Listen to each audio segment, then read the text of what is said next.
Ladies and gentlemen, all of our friends in between, good morning, good evening, good afternoon, wherever in the world you are. We've got a few hundred people on the webinar that have applied for it from all over the world. So first of all, welcome. We're on this from London.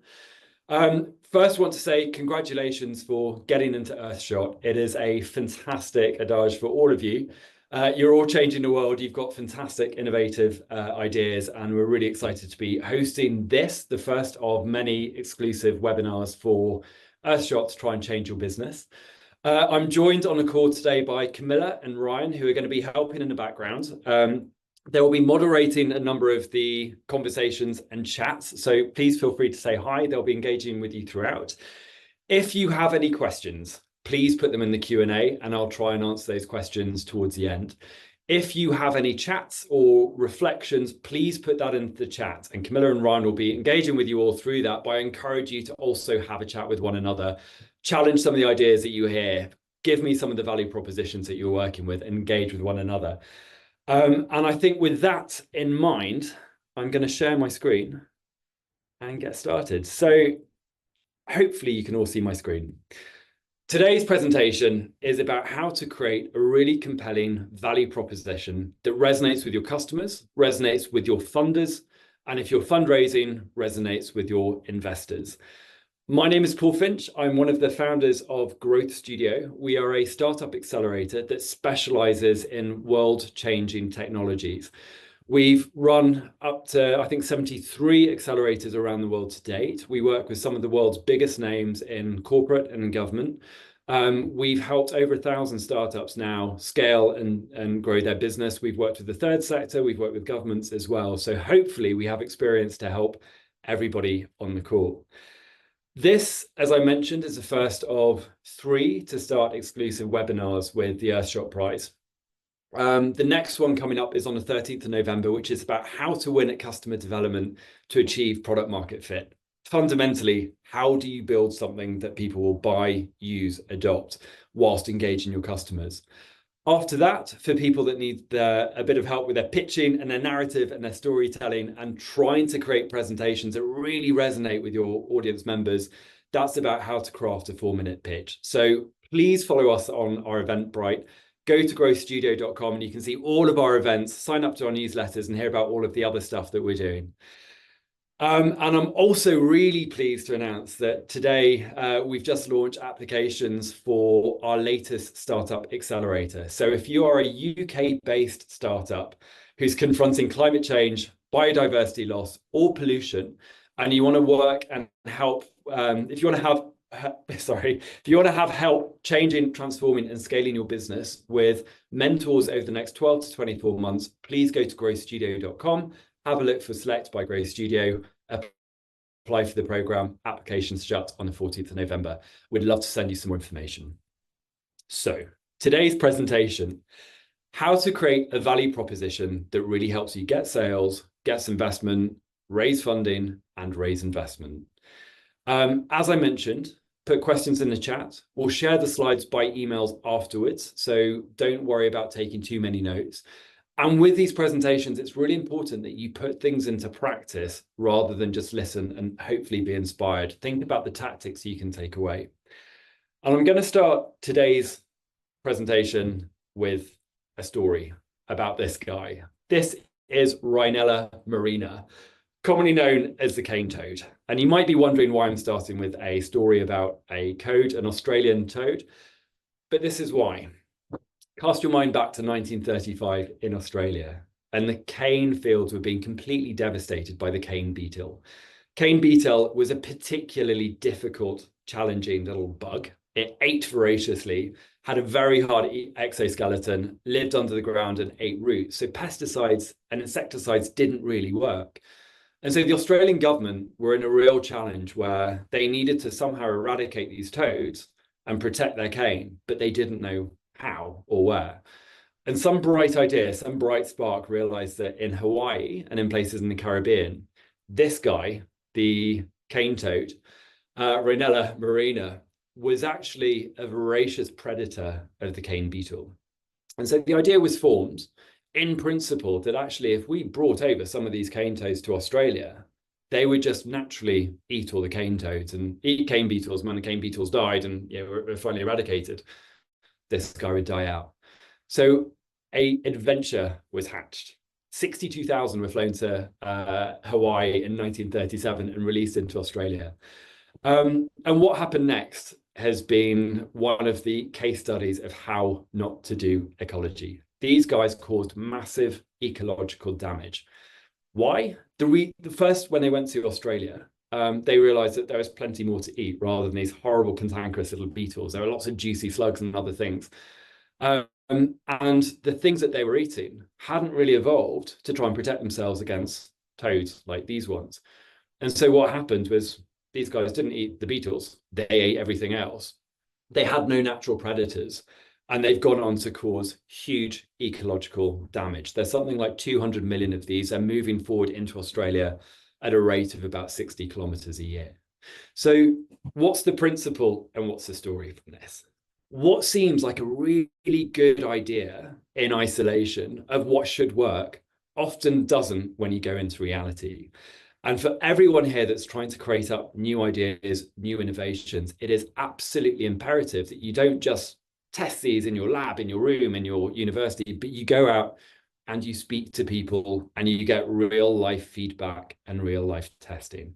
So if you can take one lesson away from today, please go and speak to people. The more you speak to potential customers, the easier you can speak to their language, the easier you can grow your business, your NGO, your innovation. And no company at all can survive without customers, without revenue, without profit, and without growth. And on the flip side, for many others of you, no social impact organization or charity can survive without sponsors, without funders, without demonstrating impact, and also without growth. And if you look to companies that have thrived, there's a number of things that they do differently that we can learn from them. The first one is that they don't try and make people want things. They make things people want. And there's a really simple nuance that's really important. If you're trying to persuade your market or your funders or your customers to do things, to do something, to behave differently, if you need to spend time and money trying to convince them that this is the right thing, ultimately that's going to cost you time. It's going to cost you money. It's going to be harder to convert those people into funders or customers. And on the flip side, if you make something that people really naturally want because you understand what they want, it means you're more likely to get a sale, a deal, a pilot much quicker. On the flip side, if you make things people do naturally because it goes into their behavior rather than try and make people do things, you're more likely to succeed in your business. For our friends today that are particularly in Europe and America and in the VC or entrepreneurial world, we talk a lot about product market fit. And product market fit is the time, the position where you've created a product or a service or a solution that is so naturally fitting into the market that you're trying to sell it to, that actually the demand and the supply fit in really naturally and really well. And when a company has product market fit, it means it's a lot easier to scale that business. And so a lot of investors try and look for companies that either demonstrate they have product market fit or are on the way to getting product market fit. And this is important, I think, for any type of new or fledgling organization, because if you can start to look at how you're getting closer to product market fit, you've got more chance of being able to succeed and bring your world-changing innovation to life. So from a private, profitable organization, how do you know when you've got there? So if you think about your key performance indicators, if you're building something that the market really likes, you're more likely to get easier sales, higher volume of sales, more referrals of people saying to you that this is, you should go and buy this or check this company out. More organic traffic, you're going to have shorter sales cycles. It's going to be easier to sell in pilots or demonstrators. People will need less convincing of your things. And now for the people who are in not-for-profits or NGOs, I want you to also put in the chat what you think could be product market fit for your company, your endeavor, and the market that you're trying to sell to. What are the things that you can see where you know that the market's really responding to your solution or your service. Try and think about some of the indicators here, and I'd be really interested to see these afterwards. And for us, one of the most important ways of speaking to your market and identifying who your market is and selling them something of value is what we call the value proposition. Now, many of you probably know, what the value proposition is well, but if you don't, the value proposition is really quite simple. It's the promised outcome to a customer after using your product or service. Simply put, what's in it for me? If I use one of your products, if I use one of your services, what do I get out of it? Selfishly, in very human, is it more time? Is it less stress? Is it a cheaper deal? Is it I get from A to B faster? Is it that, I make a bigger environmental impact? Why? What do I as a human being care about your product or service? And if you can really get to the heart of your value proposition for your audience, you're in a much better position to start to sell, to start to scale. And again, I just want to reiterate that whatever your business, if you're looking for funders, sponsors, investment, sales, pilots, you've got to understand who your audience is and what they want from you, because then it's easier to have more meaningful conversations. And I would hedge a bet that right now, a lot of you will be quite challenged to articulate what it is you do. You have some incredible businesses, incredible innovations. I've looked at lots of them. And sometimes when you do a lot, it's really hard to try and dial that down to the core tenet of exactly what you do. So I could describe my company in 50 different ways because we do lots for lots of different people. And actually the trick is to try and understand what are the 3 things I could say about my company that will resonate with all of you. And that's where you start to think about your value proposition. And I believe your value proposition, a well articulated, really nice value proposition, is probably the biggest conversion tool or conversion limiter to driving your growth, your sales, your fundraising. And we've seen many a business fail over the years because they've got a great technology or a great solution, but they just can't communicate what it does and why it's good in the right way. And they don't get customers or funders.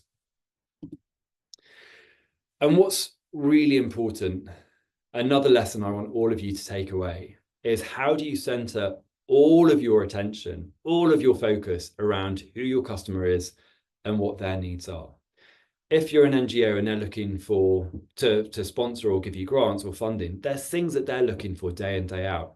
Impact. They're looking to make sure that you're a safe pair of hands. They're making sure that you can measure your impact. They're making sure that you can report back to them and their stakeholders and their shareholders what they need. So if you put yourself in your customers or your funders' shoes, you can start to think about what it is that you can communicate about your business that will really resonate with them.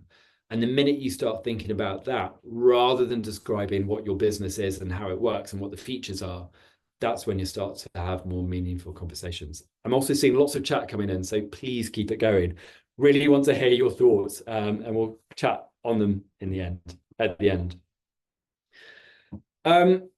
Some of you, particularly anyone that's ever done any form of marketing degree, read any form of marketing book, you will have come across Theodore Levitt. He's famous from being one of Harvard Business School's most well-known, well-versed, most often quoted specialists. He came out with a fantastic quote many years ago, is that people don't want to buy a 1/4-inch drill. They want a 1/4-inch hole, or even fundamentally, they want to put a shelf up.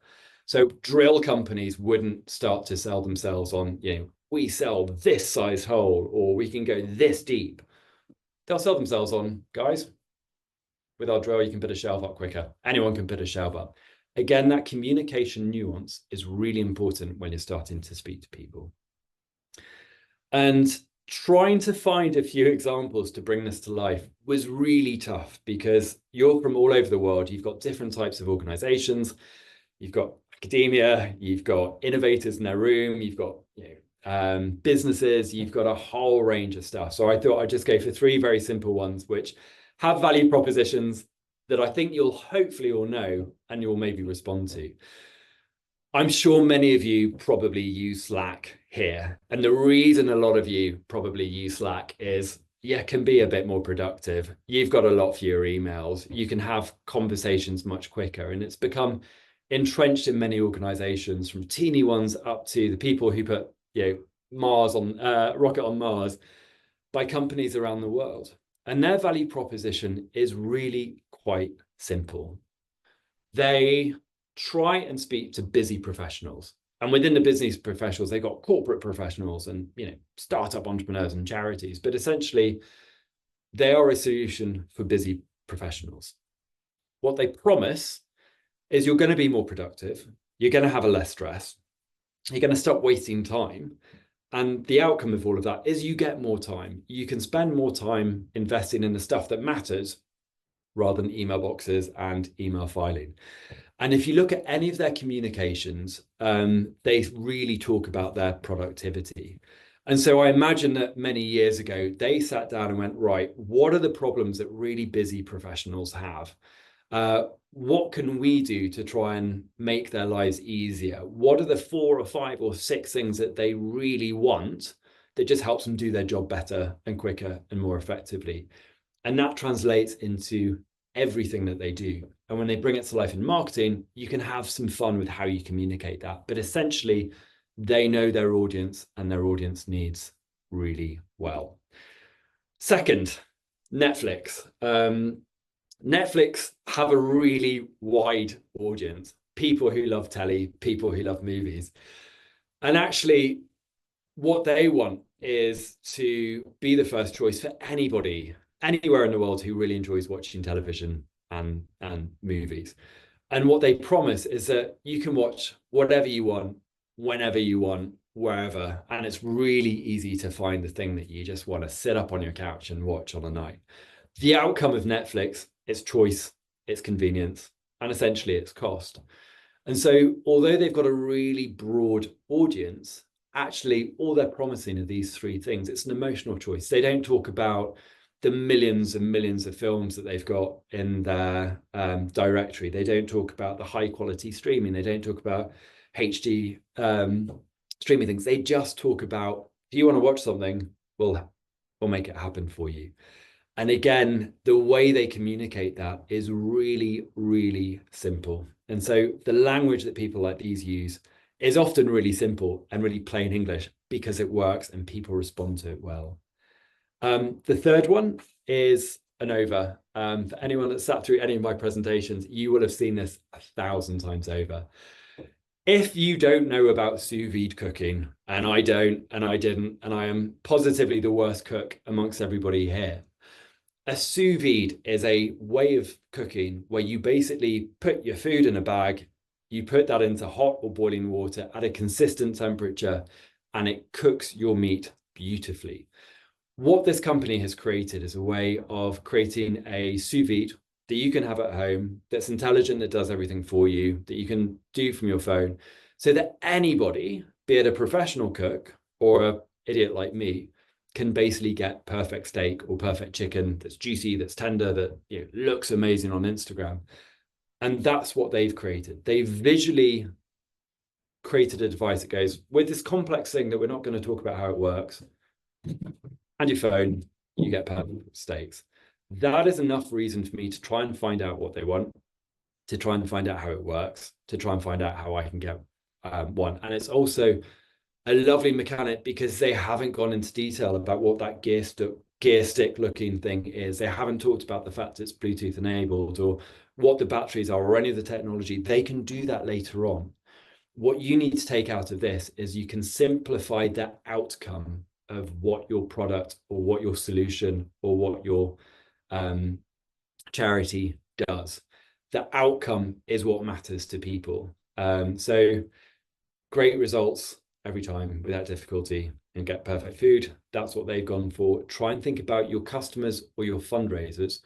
What's the outcome that they're looking for? And I know a lot of you, we've got community organizations, we've got conservation organizations on here, people that don't have traditional businesses. For the people that are funding you, I want you to think about what outcome do they want from either the environment that you're working in or What outcome do they want for you as custodians of trying to protect a bit of environment or a bit of a community? And you can also think about what outcome you promise for the work that you're doing. So if you're decarbonizing, if you're protecting ocean, if you're reducing air pollution, something close to our heart, what are you promising? Not how you do it, what's the outcome? So this all sounds great, but actually, where do you start? And to segue, I'm going to tell you. So first of all, whatever you do, you've got to consider who your customers are. And there's going to be customers, people who might pay for your service, who might fund you or sponsor you. But there's also going to be beneficiaries, people who don't necessarily have a financial relationship with you and what you do, but they're going to be beneficiaries of the work that you're doing. So Slack, as an example from a private sector, as an owner of a business, I might pay for Slack. Everybody in my business can use it and benefit from no emails and more productivity. They're the beneficiary. I'm the customer because I'm making the financial decision. If you're working in conservation, if you're working in environmental endeavor, your beneficiaries are quite manifold. The environment, the people in and around it, that type of thing. So first start off and really understand who your customers are. And we talk a lot about the jobs to be done. If you think about your customer, they've got to try and reduce their stress. They've got to report to their managers. They've probably got a budget they need to stick to. They've probably got about 34 different priorities every single day that they have to contend with. They've got to manage busy teams. They've got to bring in new sales. They've got to demonstrate to their shareholders or stakeholders that they're making an environmental impact. And they've got a lot of things to do. And what you want to do with your customers is first identify your 3 or 4 or 5 customer types, and then trying to think, what are the outcomes that they need? What are their priorities? What are the things that's front of their mind that will prioritize their thinking, their decision-making, and as humans, what makes them happy, what makes them stressed? The second thing you need to think about is what drives their decision-making. So for some people, their job is to try and reduce operational costs or make money. For other people, it's about having an environmental impact. For other people, it might be about how to generate awareness of a thing. And so if you think about what's behind that customer, what they're trying to achieve, and the areas behind what makes their decision-making processes, you can start to think about what their days are like. Thirdly, how are they not being served with existing solutions? How are they not being made happy, made rich, made, making an impact with what they have to do already? I'm going to rephrase that. You have a solution that might be an alternative to something that they already use and have, or you might have a solution for a problem that they've got, but they don't know how to solve. And if you think about what alternative solutions they have, you can start to think about, right, this is how I communicate what my solution does and why it's important for them. And then plot out all of the beneficiaries and the ecosystem around those customers. So in summary, 1, map out your 3 or 4 customer types, the people you need to sell to, communicate with, or build relationships with in order for your project, your business, your charity, your NGO to succeed. Second, think about what drives their decisions on a day-to-day basis, what motivates them most: money, cost, time, something else. Thirdly, think about what are the areas where they're not being serviced and what they're trying to do and what are the reasons for that. And the 5th one is then trying to just go, right, who are these people? What do they look like? What are their job titles? What type of companies do they work at? Be really specific. Secondly, think about your product or your solution. So you've thought first about your customers and you've thought about your customer's life, and hopefully you will have gone and spoken to a few customers. Now put your feet back in your own shoes, in your own business and your own product. Think about, right, what is it about my solution that actually solves or fixes their problems? You've probably got 5 or 10 or 15 features and things that you do, but actually there's probably 2 or 3 that are most likely to fix their problems. Secondly, try and think the level of impact that you have to their problem. They've got a problem. If you can fix it, what does that equate to? Is that time? Is that money? Is that lower carbon impact? Is that fewer polluting miles driven? What is the thing that you can promise them of the outcome of your product or your solution? Think about the impact, the measurable impact. If you use my thing, it means you will get something, something, something in return. Think about that. Third thing you want to think about is, how is your solution to their problem unique? How is it better? What does it do differently? And that can be about the outcome of what you have. We are 20% more effective or impactful than your alternative solution. We can do it in half the time. We can do it with a lot less stress. We can do it a lot more accurately. It's just a much easier, nicer, intuitive experience.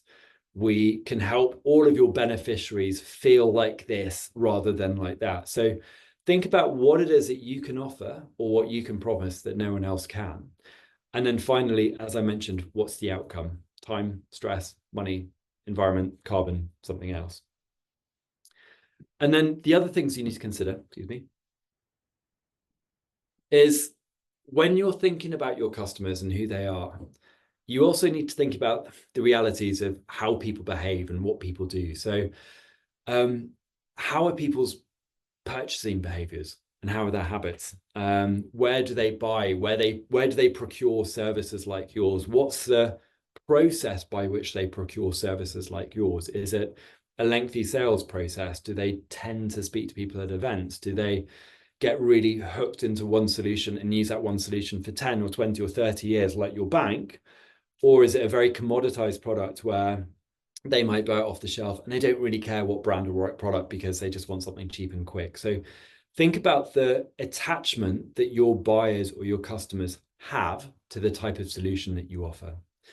Secondly, think about, is it an emotional or a rational attachment that people might have to solutions? When you're trying to change the world, when you've got really important, meaningful solutions, sometimes what will really help make the difference is that emotional story that you create and the emotional connection to what you're doing and the people that can help you do it. Other times it's a lot more rational. So if you're in the world of science or manufacturing or decarbonization processes, you're probably going to be more on the rational side. If you're about protecting communities, about helping people make a difference, about reducing the exposure of our children and our next generations to illnesses and sicknesses and air pollution, it's probably going to be triggered an emotional one, but it will need that rational underpinning as well. Think about the trigger event. So what is it with your customers that will really make them change into from supplier X to supplier Y? Is it that they're government and they have to go out to tender every 4 or 5 years? Is it that people will generally try and buy a new product at this stage of their life, at this stage of their purchasing, when they travel, when they go to the beach, when they do something else? There are certain things that people do that will mean that they're in the market essentially, or looking for a new solution, a solution like yours. What are those triggers? And then finally, think about the level of investment and research and education that's needed for people to start talking to you and start buying or procuring or sponsoring or working with you. Do they need to be educated on what you're doing? Do they need to be educated on the landscape and the background?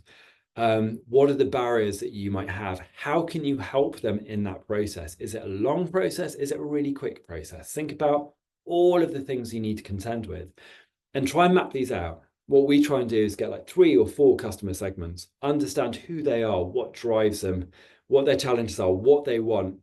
We then underneath that map out what our value proposition is. So what do we promise them? What change can we make that's measurable in terms of time or something else? And then start to think about, right, where do we get in front of them? How do we communicate with them? What's that buying process? Is it long or short? Who are the partners and the channels and the networks we need to attach ourselves into in order to get in front of them? So when you start drawing up your value proposition, and there's a number of different ways you can use this, and there is plenty online to help you. And actually, If you want a little cheat, ChatGPT can often be your friend for a little bit of ideation, for a bit of brainstorming. But fundamentally, you want to distill down everything that you do to, we help this type of person who wants to insert your outcome. 3 reasons we're better, and this is how we're better. So we want to help people who work in government make quicker decisions about decarbonizing technology so that we have cleaner buses, cleaner transport, whatever you want. I think all of you should be able to right now come up with a statement of this. So who do you help specifically? You might have 3 or 4 customer types, that's fine. Choose one. Who is the customer profile you're trying to help? What are you trying to help them achieve? Give me the 3 reasons, the 3 benefits, the 3 differentiators that you've got that nobody else has that will be most interesting to them and most resonate with them. And then what do you promise them? What's the measurable impact? Money, cost, time, something else. Another way you can do this is go, right, for customers who look like this and are looking to have this outcome, we help them save money, save time, go to market quicker, get more accurate results by doing these 3 things. Our unfair advantage, the thing that we have that nobody else has, is X, Y, Z.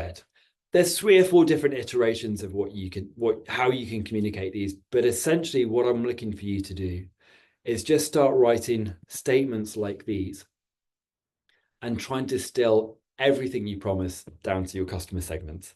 This is hard. All of you have been working on your products for a while. All of you have been entrenched in the solutions, the great work you're doing, but sometimes you need to take a step back and go, right, fundamentally, who are our customers? How can we sell to them? And what can we do that's really vital for them? And the reason you want to have your value proposition is that it helps you with your outreach, it helps you with your sales, it helps you with how you speak to customers. If you go to a busy customer or potential customer and tell them everything about your business, they probably only care about 15%. It might be that you haven't actually mentioned the one thing that's most interesting to them. If I go and speak to you and go, right, I can probably help you fundraise and get $2 million more for your business or your endeavor. And I can do it in half the time. And I don't need any of your executive team to do that. And I've done that for 60% of my clients. Obviously, that's all made up. But as people in your position, that will resonate. So think about what's going to really make you stand out and make them care. I'll share these afterwards so you can have them. But as I said, I'm really interested to read some of yours. And if we get time, we might be able to feed back on a couple of them. So let us know. Just some last thoughts on that. It's okay to have multiple customer segments. All of you do. Beneficiaries, 3 types of customers that will pay, that will want different things. It's okay. The second thing is you always need to tailor your value proposition to whoever you're speaking to. So you might speak to a sponsor quite different to someone you're trying to sell a pilot to, quite different to an investor. You always need to change and you always need to communicate differently to those people so that your value proposition is the one that's most resonating with them. Third one, use their words. When you write stuff down, it sounds great in your head. When you try and reiterate that, sometimes it can sound inauthentic or clunky. Use simple, plain English. It always works better. And if you speak to customers, and you should always be speaking to your customers every single day, you'll start to hear the phrases that they use. You'll start to hear the things that they, the words, the expressions, the things that's really important to them. Try and use and integrate some of those words and some of those phrases back to them, because you'll quite literally be speaking their language. The people that we work with that have really nailed their value proposition and have scaled their businesses or environmental charities, great guns, all tend to have the same types of habits. Firstly, they have insane levels of curiosity. All of you should be trying to understand the market that you're working in, who's doing what are your competitors doing, what are your partners doing, the people who use your product or are engaged in your solution, what's important to them, what feedback do they have. So The people that do really well are insanely inherently curious, and curiousness is one of the most beneficial things you can do to scale your business. The more curious people are, the more probing questions they ask, the more they know what's going on, the more they can speak to their customers and, and understand what's important to their customers. Secondly, one of my favorite quotes: fall in love with your customers' problems. Don't fall in love with your product, fall in love with their problems, and then you can start to work out how you solve their problems. It's one of the most important phrases I think that everybody should have tattooed who works in growing businesses. If you understand people's problems, you can do the best thing about it. Third, find and activate your tribes and your evangelists really early. So rather than build something and go to market and tell everyone about it, actually start to really understand really early who's going to be most passionate about the thing that you're doing, who are going to be your champions, your evangelists, who can you engage at the very start to be an ambassador for your business, to give you extra feedback. Oftentimes these can be mentors, these can be small niche groups, these can be people working in the same community or tribe or network or ecosystem as you are. But try and find your tribe. And we talk about tribes in marketing. It's these people that have an ingrained love for a product or a thing. And actually, if you can get those earlier, they will fall in love with your product and they will help create a network effect so that more people are using your product.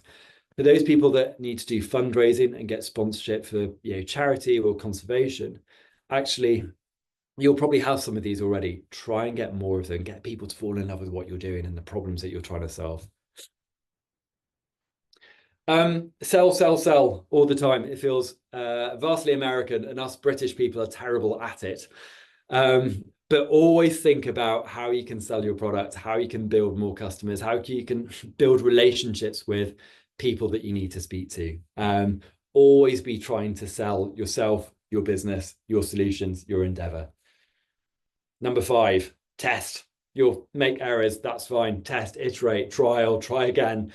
Try and think about what failed, try and think about what worked, scale what did work, try and understand why something failed, try and do it slightly differently. If it failed again, move on.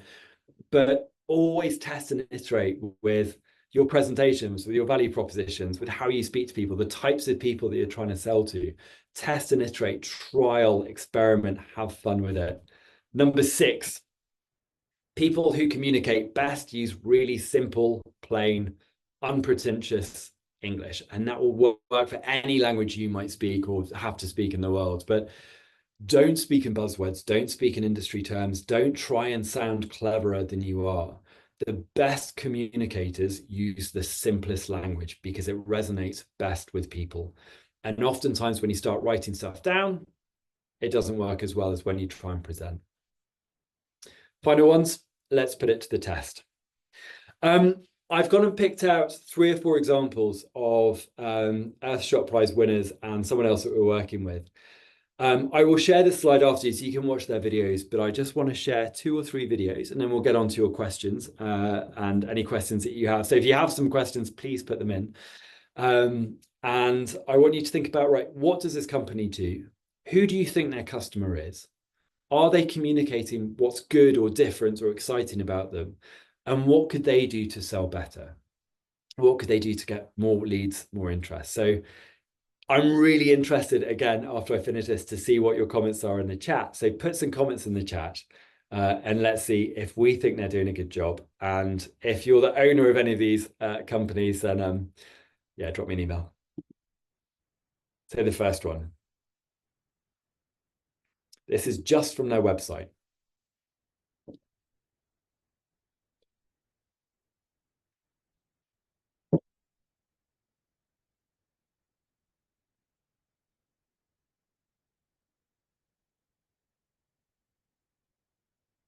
Right, that's probably the speed that most of you will read a website, read a deck. Thumbs up if you thought it was clear, thumbs down if you thought it wasn't particularly clear. What I liked about this is they actually are quite good at talking about the product, the area they work in, fashion. They're quite good at saying we're on a mission to explain what they do. They talk about circularity. but I wasn't very clear on how they do it. I wasn't clear on what impact they have. So I think for a company like this, it's, I'm intrigued to find out more, but I think they could maybe do a bit of a stronger job with really being clearer to me as a potential customer, how they do it, what impact they have, what's different to other people. And it's very difficult to do that from a website. And the reason I always choose websites when talking about value propositions is you can very quickly see if they've communicated something important to someone like me who could be their customer audience. Example number 2. These guys very proudly a finalist in Earthshot prize. Who are they? What do they do? Who do they sell to?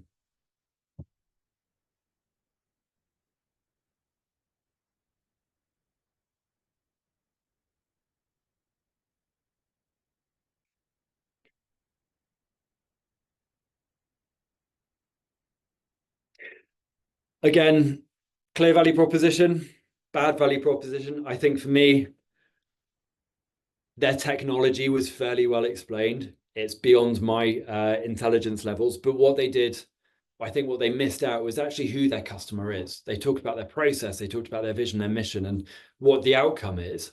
But actually, I'm not sure who their customer are. Is that customer me? Is that someone else?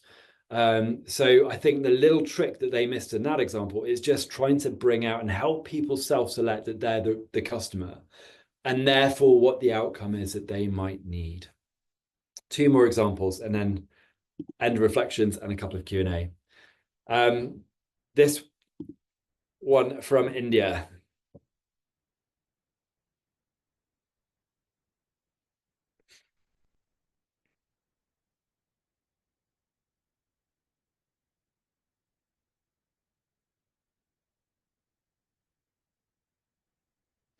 So the reason I like this company is actually the top half of their website. It's quite technical. There's a little bit of jargon in there. It's a little bit difficult to understand exactly what it is or what they do. They talk in language that I'm not entirely sure what that means. A tech-driven farm gate procurement and processing platform.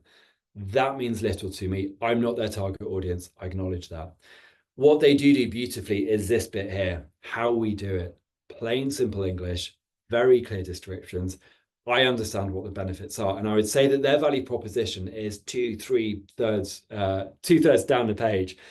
And actually, when they're not talking technicalities, when they're not talking about the complexities of their business, it's where it becomes a lot easier.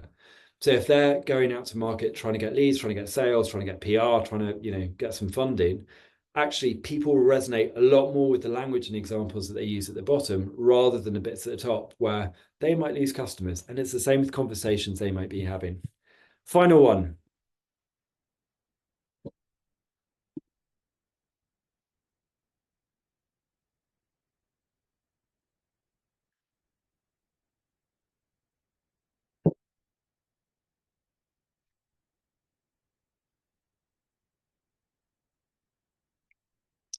So these aren't an Earthshot company, but they're interesting because they're mission driven and they're also a private company.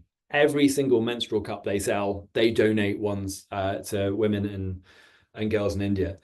And actually, what's beautiful about this company is that it's really clear what they do, what their mission is, what the benefits of their products are, how people feel when they sell them, when they use them, and the outcomes are really clear. And I would say that they've pretty much nailed their value proposition.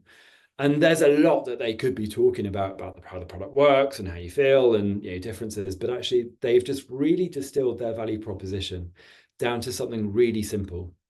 And I think take some of the learnings from Asan, ASAN, have a look at what they do, because that's the type of language that we should be using. They then talk about some of the menstrual cup and how it's been designed by the most intelligent people in Harvard, but they talk about benefits rather than technicalities. So some examples there, and go and find some more examples. Again, share some examples that you may have seen in the chats. So final reflections, and then I'm gonna get some questions hopefully. So the first one is work on your structure and your narrative. So when you're talking to a customer, think about what their priorities are, what they're looking for, what's top of their mind. and talk to that as you sell, as you communicate, as you pitch to them. Use the words that will resonate most. Think about what's most important and then how you start with that. Oftentimes, particularly those in the private sector, sustainability or environmentalism might not be your value proposition. You might have started what you do because it's important to you, but it might not be a differentiator. It might not be the core reason that people are interested in your product or your solution. It might be because you help them with innovation or cost or something else. Double check with people who like you, but will be honest with you about whether or not your value proposition is actually clear. Go and speak to people, give them a 1 minute, a 30-second pitch and go, right, what do we do? Listen to what they say back to them. If they haven't described what you do perfectly, you need to refine and change and make your value proposition simpler. Generally across everybody's website, get higher quality visionary. It makes you look bigger, better, and grander than you actually are. Things I want you to take away. First of all, define your customer segments. Think about your 3 or 4 or 5 customer segments. What do they look like? What types of people are they? What are they doing? What are their jobs to be done? What are their motivations? And what are their buying behaviors? Write, a persona, 1 page for each. What outcomes are they looking for? If you were to put a measure, a number, a stat, a percentage, what is it that they're looking for? And how are they being underserved by their existing solution? And then finally, what's your promise to them? What are the top 3 benefits or measurable outcomes that you can deliver?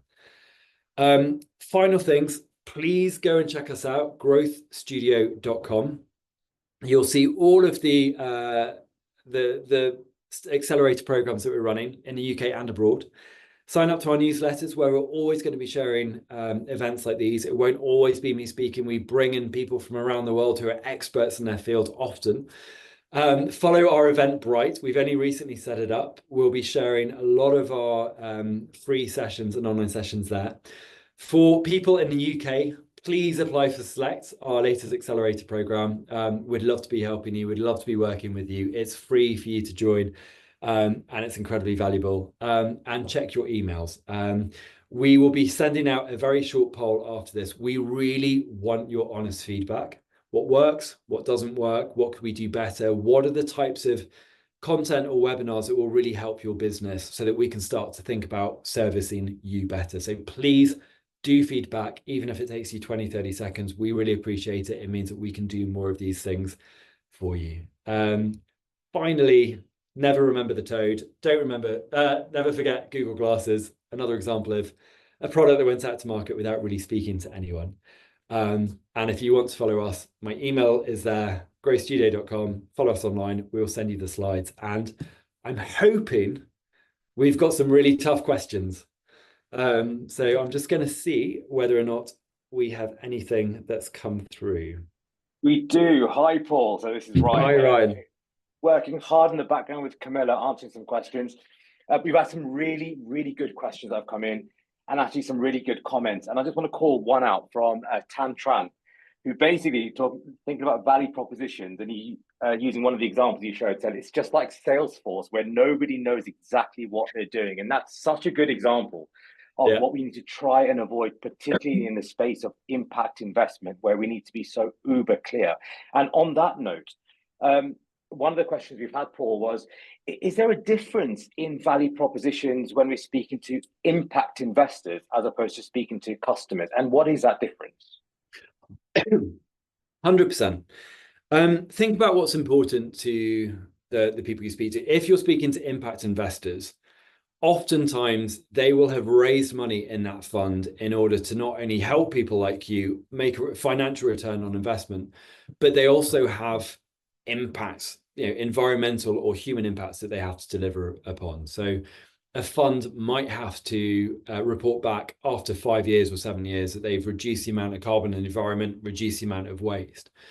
And so if you're speaking to any investor, first of all, do your homework, make sure that you're speaking to them about what's important to them and that you're communicating why your business will help them. Thirdly, I think impact investors, they're a much easier investment company to speak to because they know about the complexities of working in impact. They know where your focus is. but you still also have to have the finances. You've still also got to have that investment criteria. They still need to do due diligence. So they're still trying to make money at the same time. So maybe dial up the impact and the sustainability story with them a little bit more. If you're speaking to a more traditional investor who doesn't really care about the environment at all, as an example, they want to know about your business model. They want to know about your market. They want to know about your route to market. They want to know about profitability. So you always need to tailor what you're saying and who you say that to, because people will respond differently on it. That's great. Thanks for that. That's a really good point. I think it's also worth adding that impact investors need to see longevity of impact in your models as well. So that's really critical. So think ahead in an emerging market, that's not always that easy to show straight away, but that's the challenge that you need to convince impact investors that you're going to have an impact over the long term. Paul, we've had another question. I like this question. When it comes to value proposition, do you think there's a difference between product and service-based value props? Absolutely. Absolutely. There is, because there is, for a number of reasons. I think, first of all, the outcome of that service, or that, take a step back. Fundamentally, what people want is a solution for their problem. If you're helping them with that solution because you offer your time and expertise and experience, or you have a physical product, essentially you're still offering them a solution. I think when it comes to value proposition, when you're a service, you need to think about the human connection, the relationships you need to build in, the ways of working, the potential barriers of people working with people. It's a much more competitive market, I would say. So you still need to think about how you can promise that the way that you work, or the type of work that you do, is better than everybody else. If it's a product, oftentimes the value proposition is a bit more functional, I would say. A product will behave and work in a certain way, and you can kind of calculate the output. But I think, there are nuances to services versus products, but you still need to understand what it is you're offering that customer that no one else can. Yeah, absolutely. Absolutely. It's just a different approach to solving a problem, and essentially the value prop is how we're solving that problem. We've had a couple of questions around this topic, so I'm going to try and pick one that I think encapsulate that. So encapsulate these questions. Let's go with, okay, I've got 2 or 3 different value propositions. Is that okay? How do I know which one to go with and which one's going to elicit the biggest response? So I don't know if it's possible for that person to tell me what type of business they are, or what type of company or organization they are.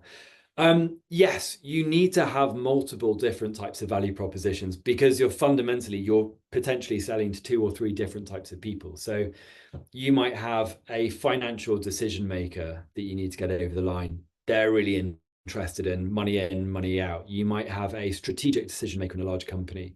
You might have the head of sustainability. And oftentimes, a company or an organization like yours has to sell to those 3 different types of groups in one company alone. Sustainability person, they care about sustainability. Strategy, it's whether or not this is a long-term good thing for my business. Financial guy, are we getting a better deal? Is it going to be expensive? What are the risks? So you might have the same product or service, but the things that those different people need from that product and service are quite different. And I would say that that's different value propositions. I think the second thing is that you might be selling a product or a service, but you might also be trying to raise investment. Investors need a very different value proposition. The challenge that all of you have, and it's a communication challenge, is I think once you have your value propositions, you then think about, how do I communicate that in an umbrella way that relates to many people, so that lots of people can relate and then find out, what it is you do them for them specifically. And I think if you think about the decision-making processes that people go through when they'll, first hear about your product or service, what are the questions they'll want to know in their head, and how are you answering that questions? What's that sort of hierarchy of information that you need to give them, so that they're constantly looking in and checking down and checking down? Great. Look, Paul, I've got one very brave person in the room who has put forward a value proposition for you to evaluate. But just before I share that, we've had a great suggestion, and I think this is maybe something we could do. There's been a suggestion that we host a webinar around impact investment models and how we can actually navigate them to be able to get funding. So obviously, I just saw you put your thumbs up. So guys, I think we will arrange that for you. So keep an eye out in your inbox. Keep an eye out on Growth Studios Eventbrite, and no doubt we will contact you as soon as they're ready to launch that webinar. It's our bread and butter. It's what we do. But and I wonder if my incredible colleague Ryan Jawad would love to own that one. I would love to do that, and then you'll be seeing my face as well.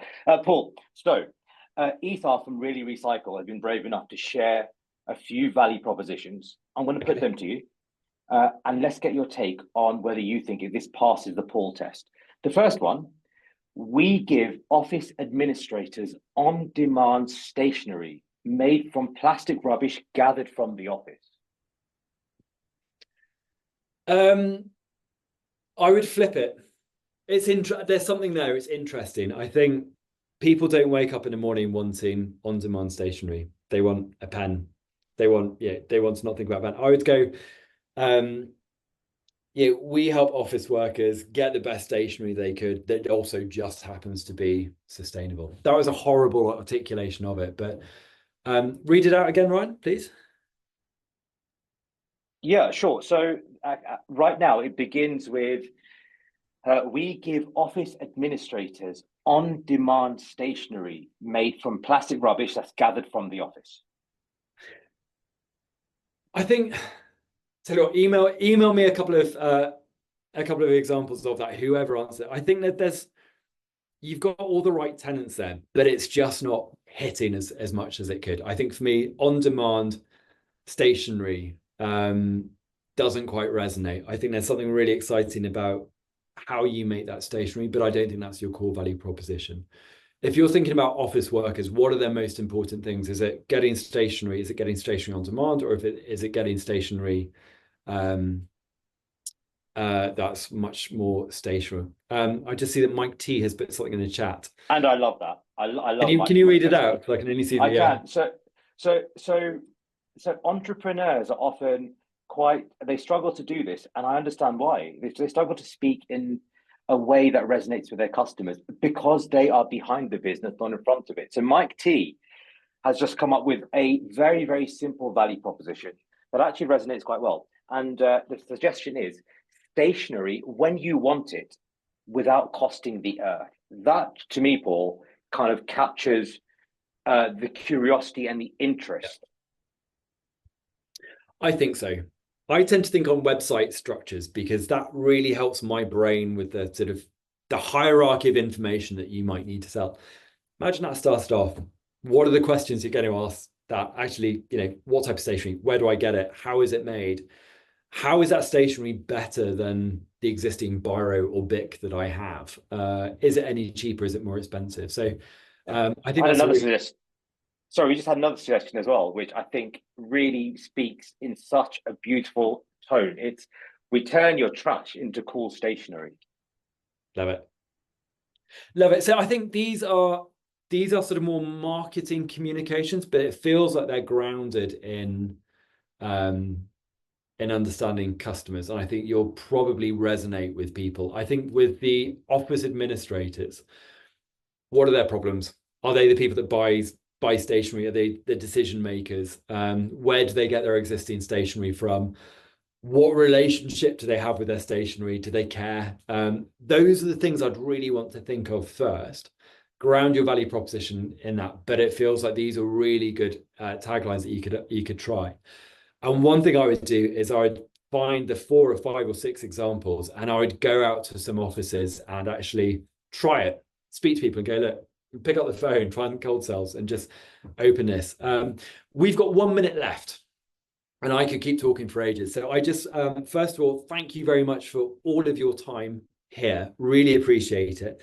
We do have more events. Go on to our Eventbrite. Please sign up for the other ones. We'll create a 4th one as well around investment. Follow our Eventbrite. Go onto our website, sign up for our newsletters, and we'll email you everything. And please, please, please do give us feedback on this webinar. Tell us what else we could be doing, because we really want to try and support all of the brilliant work that you're doing. Camilla, Ryan, thank you very much for everything today, for making this very smooth. They've been working like maniacs in the background. And yeah, folks, you're all doing world-changing, fantastic stuff. So it's a privilege to be helping with you. Well done. Thank you very much. And we shall see you at the next one.